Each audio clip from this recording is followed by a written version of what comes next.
आप देख रहे हैं न्यूज गंगा और मैं हूं निशा भारद्वाज। ग्वालियर हाईकोर्ट परिसर में बाबा साहेब भीमराव अंबेडकर की मूर्ति की स्थापना को लेकर जो विवाद खड़ा हुआ वो सिर्फ एक मूर्ति का नहीं बल्कि पूरे बहुजन समाज के आत्मसम्मान, संवैधानिक अधिकारों और सामाजिक न्याय के संघर्ष का प्रश्न है।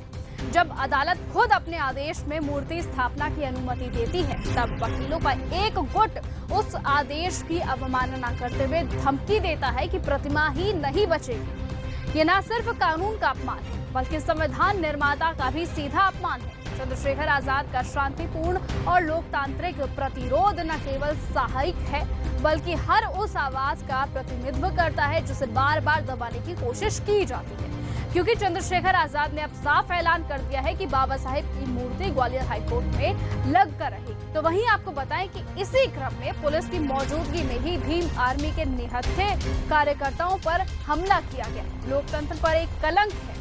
ये हमला बाबा साहेब के विचारों पर है, उस भारत पर है जो समानता, न्याय और भाईचारे के आदेशों को खड़ा करता है। तो वहीं चंद्रशेखर आजाद ने भी साफ कह दिया है कि ये सिर्फ एक मूर्ति नहीं बल्कि हमारे इतिहास, आत्मगौरव और संविधान की आत्मा की रक्षा का संघर्ष है और इस संघर्ष में चुप रहना अन्याय का साथ देना है। और आज जरूरत है कि पूरा देश एक अन्याय के खिलाफ खड़ा हो, क्योंकि अगर आज चुप रहे तो कल संविधान की दूसरी प्रतिमाएं गिरा दी जाएगी। ऐसा चंद्रशेखर आजाद ने खुले तौर पर लोगों से अपील कर दी है। अब देखना होगा कि चंद्रशेखर आजाद के साथ कितने लोग खड़े होते हैं और क्या ये सभी मिलकर ग्वालियर हाईकोर्ट में मूर्ति को लगवा पाते हैं या फिर नहीं, क्योंकि जिस तरीके से वहां के वकीलों ने चंद्रशेखर आजाद को एक खुली चुनौती दी है, वो चुनौती अब न सिर्फ चंद्रशेखर आजाद के लिए एक चुनौती है बल्कि वो पूरे देश और साथ ही साथ उस कोर्ट के आदेश की भी चुनौती है जो कि कोर्ट ने पास कर दी थी। अब देखना होगा कि क्या वहां पर वो मूर्ति लग पाती है या फिर नहीं। बहरहाल आज की इस वीडियो में सिर्फ इतना ही। किए गए अपमान का सूद समेत बदला नहीं लेता तब तक चैन से नहीं बैठा।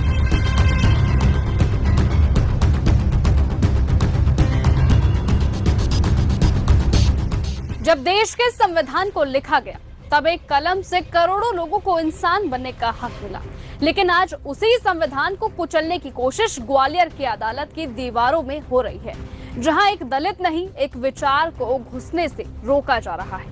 ये कोई सामान्य विरोध नहीं, ये खुला ऐलान है कि बाबा साहेब अम्बेडकर की सोच को अब भी स्वीकार नहीं किया जाएगा। सवाल अब सिर्फ मूर्ति का नहीं है, सवाल है इस देश के स्पाइन, इसकी आत्मा का। मध्य प्रदेश हाईकोर्ट की ग्वालियर खंडपीठ में बाबा साहेब भीमराव अंबेडकर की प्रतिमा स्थापित होनी थी और आदेश भी खुद न्यायपालिका का था, लेकिन जिन काले कोटों को न्याय की रक्षा करनी चाहिए थी उन्हीं में से कुछ ने इस मूर्ति को लेकर अपमानजनक नारेबाजी शुरू कर दी। यहाँ तक कहा गया कि प्रतिमा ही नहीं बचेगी, यानी प्रतिमा को क्षतिग्रस्त कर दिया जाएगा। अब ये केवल न्यायालय की अवमानना नहीं है, ये एक पूरे समुदाय की गरिमा पर एक सीधा हमला है। और जब भीम आर्मी के कार्यकर्ता शांतिपूर्वक विरोध करने पहुंचे तो पुलिस की मौजूदगी में ही उन पर हमला कर दिया गया। पीछे से भीड़ में से कुछ कायरतों ने। ये हमला सिर्फ उन युवाओं पर नहीं था बल्कि ये उस आत्मसम्मान पर था जो बाबा साहेब ने इस देश के बहुजनों में भरा था। मुख्यमंत्री मोहन यादव जी से अब खुद चंद्रशेखर आजाद ने एक बड़ी मांग कर दी है और कह दिया है कि ये मत भूलिए कि ये वही प्रदेश है जहां संविधान के सबसे बड़े सपूत का अपमान खुलेआम किया गया था और आप चुप हैं। उन्होंने अपने सोशल मीडिया प्लेटफॉर्म एक्स पर एक लंबा चौड़ा नोट लिखा है और सवाल पूछा है कि क्या आपकी सरकार अब मानसिकता के सामने झुक चुकी है जो दलितों की तस्वीर तक से डरती है। चंद्रशेखर आजाद का ऐलान साफ है कि बहुत ही जल्द मैं ग्वालियर आऊंगा और ये सिर्फ एक यात्रा नहीं होगी, ये आवाज होगी उन लाखों लोगों की जो बाबा साहेब को केवल पूजते नहीं जीते हैं।